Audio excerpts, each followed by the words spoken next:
আমাদের পুরনো কোশ্চেন প্যাটার্নে পরিবর্তন করা হয়েছে, কিন্তু অনেক ছাত্রছাত্রীরাই নতুন নির্ধারিত কোশ্চেন প্যাটার্ন এবং নম্বর বিভাজন সম্পর্কে কোনো কিছুই জানো না। তার পাশাপাশি এই নতুন কোশ্চেন প্যাটার্ন এবং নম্বর বিভাজন অনুযায়ী আমরা কিভাবে আমাদের প্রস্তুতিটাকে নেব সেটাও কিন্তু আমরা জানি না। তার জন্যই আমাদের আজকের এই বিশেষ ভিডিও, কারণ আজকের এই ভিডিওটিতে আমরা আমাদের নতুন নির্ধারিত কোশ্চেন প্যাটার্ন এবং নম্বর বিভাজন ডিটেলস আলোচনা করব। তার পাশাপাশি এই কোশ্চেন প্যাটার্ন এবং নম্বর বিভাজনের উপর আমরা আমাদের মহাপ্রস্তুতিটা কিভাবে এখন থেকে নিতে পারবো তার ডিটেলস আলোচনা করব। ভিডিওটি শুরু করার আগে তোমাদের সুবিধার্থে জানিয়ে রাখি, আজকের এই ভিডিওর ডেসক্রিপশন বক্সে তোমরা আমাদের অফিসিয়াল হোয়াটসঅ্যাপ গ্রুপ লিঙ্ক পেয়ে যাবে, কিংবা এই কিউআর কোড স্ক্যান করেও তোমরা আমাদের হোয়াটসঅ্যাপ গ্রুপে যুক্ত থাকতে পারো।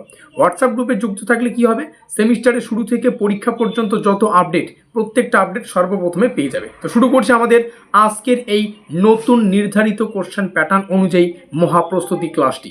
আমাদের পুরনো কোশ্চেন প্যাটার্ন অনুযায়ী এই সিলেবাস থেকে আমাদের পরীক্ষায় 3 নম্বরের প্রশ্ন আসতো, 6 নম্বরের প্রশ্ন আসতো এবং 10 নম্বরের প্রশ্ন আসতো। আর এই পুরনো কোশ্চেন প্যাটার্নটা কিন্তু পুরোপুরি পরিবর্তন করা হয়েছে। এই গল্প কিন্তু এখন আর নেই। এখন নতুন গল্প আমাদের ষষ্ঠ সেমিস্টারের জন্য নির্ধারণ করা হয়েছে। তোমরা সবাই জানো আমাদের ষষ্ঠ সেমিস্টারে মেজরের 3টা পেপার পড়তে হয়, মেজর 10, মেজর 11 এবং মেজর 12। তো এই 3টা পেপারের ক্ষেত্রেই এখন একটাই কোশ্চেন প্যাটার্ন নম্বর বিভাজন, সেটা হচ্ছে এখন থেকে আমাদের পরীক্ষায় 1 নম্বরের প্রশ্ন আসবে, 5 নম্বরের প্রশ্ন আসবে এবং 10 নম্বরের প্রশ্ন আসবে। তো এই হচ্ছে পুরো গল্প। দেখতে গেলে আগে 3, 6 এবং 10 ছিল, তো 3-এর পরিবর্তে এখন 1 নম্বরের প্রশ্ন করা হয়েছে, 6-এর পরিবর্তে 5 নম্বর করা হয়েছে এবং 10টা ঠিক 10ই রয়েছে। এই হচ্ছে পুরো গল্প। আমিও চাইছিলাম এমন একটা ভিডিও তোমাদের উপহার দিতে যেখানে এই নতুন কোশ্চেন প্যাটার্নটা আমরা ডিটেলস আলোচনা করব, তার পাশাপাশি এই নতুন কোশ্চেন প্যাটার্ন অনুযায়ী তৈরি করা আমাদের যে ব্রহ্মাস্ত্র নোটপত্র তার ডেমোটা তোমাদের যাতে আমরা শেয়ার করতে পারি। তো এই মুহূর্তে আমাদের সামনে ষষ্ঠ সেমিস্টারের মেজর পলিটিক্যাল সায়েন্স বা রাষ্ট্রবিজ্ঞানের প্রথম যে পেপার, সেটা হচ্ছে মেজর 10 পলিটিক্যাল সায়েন্স। এই পেপার থেকে তৈরি করা 1 নম্বরের প্রশ্ন উত্তরের প্রথম যে পিডিএফটা সেটা কিন্তু রাখা আছে, যাতে করে তোমরা বুঝতে পারো যে নতুন যে 1 নম্বরের প্রশ্নগুলো এগুলো ঠিক কিভাবে আসবে, আমাদের পেইড নোটসটা ঠিক কিভাবে তৈরি করা।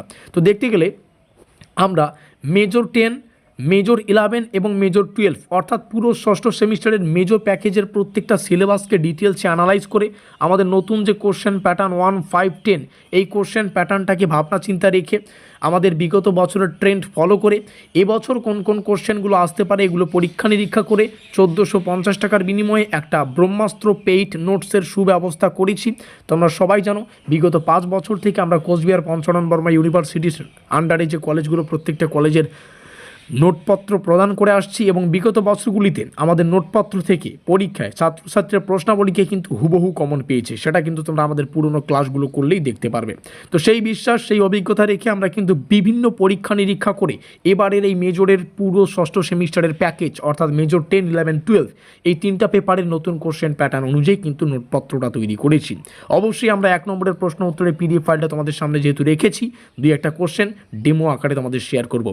তো এক কথায় বলতে গেলে যারা অতি অল্প সময়ে এই রাষ্ট্রবিজ্ঞানের অনেকগুলো চ্যাপ্টারকে পরিপূর্ণ করতে চাও এবং বাকি সময়টা রিভিশনের ক্ষেত্রে লাগাতে চাও, তোমাদের জন্য পারফেক্ট এই ব্রহ্মাস্ত্র নোটপত্র। যারা চাইছো সাজেশন টাইপের প্রস্তুতি নিতে তাদের জন্য এই নোটপত্রটা রয়েছে, অর্থাৎ অনেকে আছে অনেকগুলো প্রশ্ন পড়তে পারে না, তোমাদের জন্য এই নোটপত্রটা ইফেক্টিভ।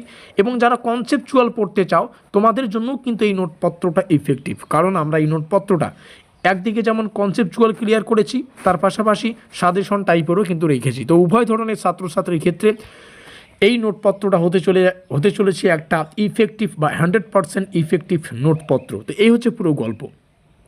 তো আমাদের সিলেবাসে এখন যেহেতু 1 নম্বরের, 5 নম্বরের আর 10 নম্বরের কোশ্চেন আছে, তো 1 নম্বরের প্রশ্নগুলো ঠিক কীভাবে আসবে চলো একটু আলোচনা করি।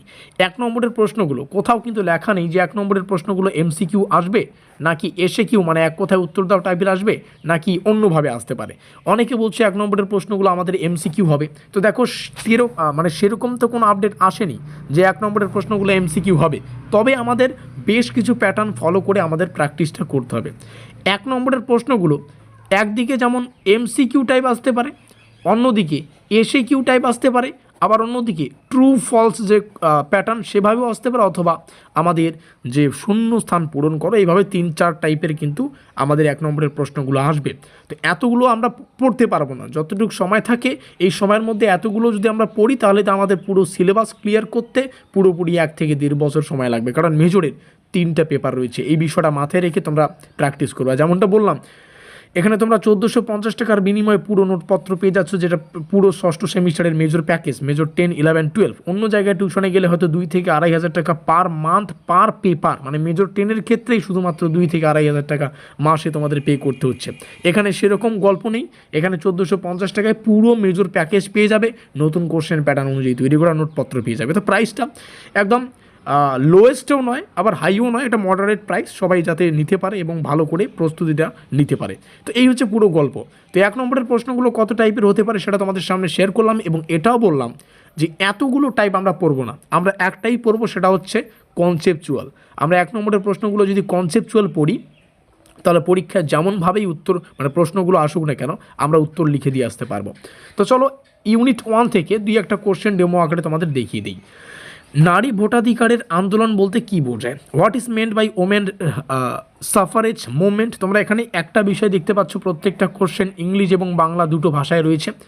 এর আগের যা নিয়ম, সেই নিয়মে আমাদের পরীক্ষা হবে, মানে কোশ্চেন তো বাংলা ইংলিশেই থাকবে। আমরা বোঝানোর সুবিধার্থে বাংলাটাকে এখানে ইনক্লুড করেছি। Is that clear? তো এখানে উত্তরটা সুন্দর করে দেখে নিতে পারো। এভাবে কনসেপচুয়াল পড়তে গেলে যেহেতু আমাদের পুরো কনসেপ্টটাও ক্লিয়ার হবে এবং প্রত্যেকটা বিষয় আমরা জানতে পারবো। তো এই হচ্ছে পুরো গল্প। মধ্য কথা হচ্ছে, নোটপত্র সংগ্রহ করলে তোমরা ভালো করে প্রিপারেশানটা নিতে পারবে। মেজরের 3টা প্যাকেজ তোমাদের হাতের মুঠোয় পুরো চাবিকাঠি থাকবে, নিজের টাইম টেবিল অনুযায়ী এগুলোকে পড়ে শেষ করে ভালো করে কিন্তু রেজাল্টটা করতে পারবে। এই হচ্ছে পুরো গল্প।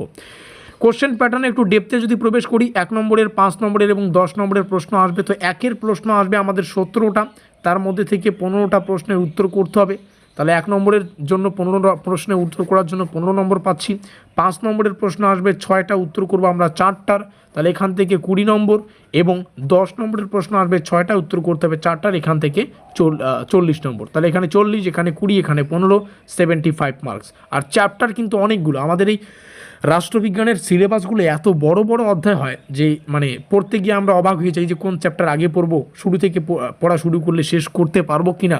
তো এত কিছু চিন্তা ভাবনা করতে হবে না, আমাদের নোটপত্র সংগ্রহ করলে প্রত্যেক টাইপের সাজেশন টাইপ বলো, কনসেপচুয়াল বলো, পুরোটা পাবে। তুমি নোটপত্রের একটা আকার দেখে বুঝতে পারবে তুমি সাজেশন টাইপের পড়বে নাকি কনসেপচুয়াল পড়বে। এই হচ্ছে গল্প। দেখতে গেলে 75 নম্বরের আমরা অ্যাটেন্ড করছি, কিন্তু আমাদের টোটাল 100 নম্বরের পরীক্ষায় তোমরা জানো 25 সম্ভবত আমাদের 20 নম্বর আমাদের ইন্টারনাল অ্যাসাইনমেন্ট, আর 5 নম্বর আমাদের অ্যাটেন্ডেন্স। এই হচ্ছে পুরো গল্প। তো যাই হোক, আর কথা বলছি না, যাদের নোটপত্র প্রয়োজন আমাদের এখানে অফিসিয়াল কন্ট্যাক্ট নম্বর দেখতে পাচ্ছ, 7384041536। মাথায় রাখবে, তোমাদের সাফল্যই আমাদের লক্ষ্য। যোগাযোগ করে নোটপত্র সংগ্রহ করতে ভুলবে না। দেখা হচ্ছে আমাদের পরবর্তী ক্লাসে। ভিডিওটি শেষ পর্যন্ত দেখার জন্য অসংখ্য ধন্যবাদ।